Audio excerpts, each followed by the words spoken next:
Hey everybody, my name is Breah Timlick. I'm the local missional life pastor at Engedi Church here in Holland, Michigan. And I just wanted to pop on and talk with you a little bit about our experience as the church during COVID-19.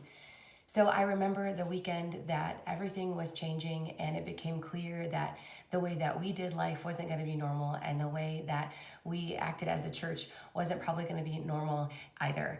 And I remember just feeling overwhelmed by the amount of information that was coming out from all sides, by just how quickly things were changing and how different our response was going to need to look than it usually does.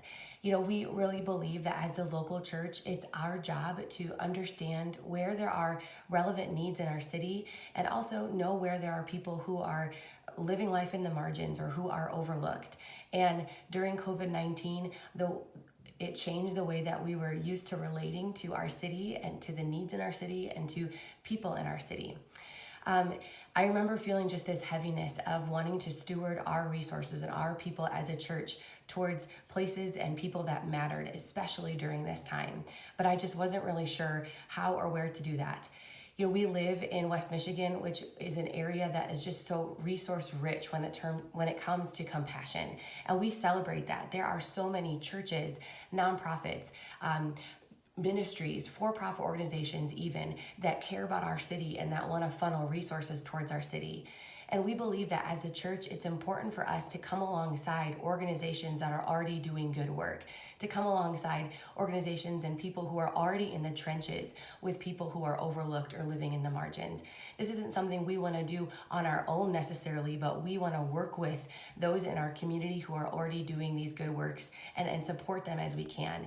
And so I remember connecting with Lynn Katecki from Movement West Michigan, and she connected me with this organization, a meeting with many organizations over Zoom. And it was really a game changer for us in a few ways that I want to tell you about. First, it helped me understand where to direct resources, financial resources, directly to programs or organizations that were meeting COVID-19 needs. And that way I could tell our church, like, hey, because of your giving, we're able to directly funnel resources right towards places that are in the trenches with COVID-19. And that was really important for us as a church. Number two, it helped me see where to steward our people, where we could send volunteers. Hey, we need more people to help with groceries for seniors. We can send volunteers that direction. We need more people to come alongside childcare organizations. We can send people to that place. And really, it just helped us know where, when we had people asking us what can we do, how to connect them with organizations that are already in the front lines and already in the trenches.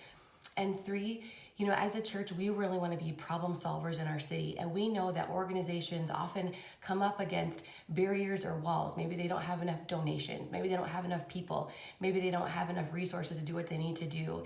And specifically during this time when we had community organizations say, hey, we're at a stop. Like, we want to solve this problem, but we've gotten to our limit and we can't. I was able to say, as a church, and many other churches were able to say, what can we do? How can we come alongside the homeless shelter? How can we come alongside childcare organizations? How can we as the church, without bounds, help be problem solvers in our city? Because ultimately, we believe that people need to know that they matter to us and they matter to God.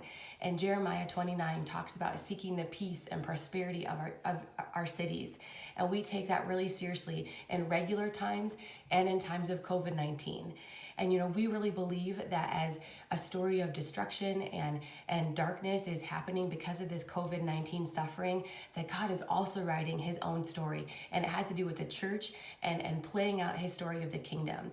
And no matter what, we as the church are still positioned very strategically to help be God's plan A for his story of restoration to play out directly now in relevant ways in the lives of people in our city.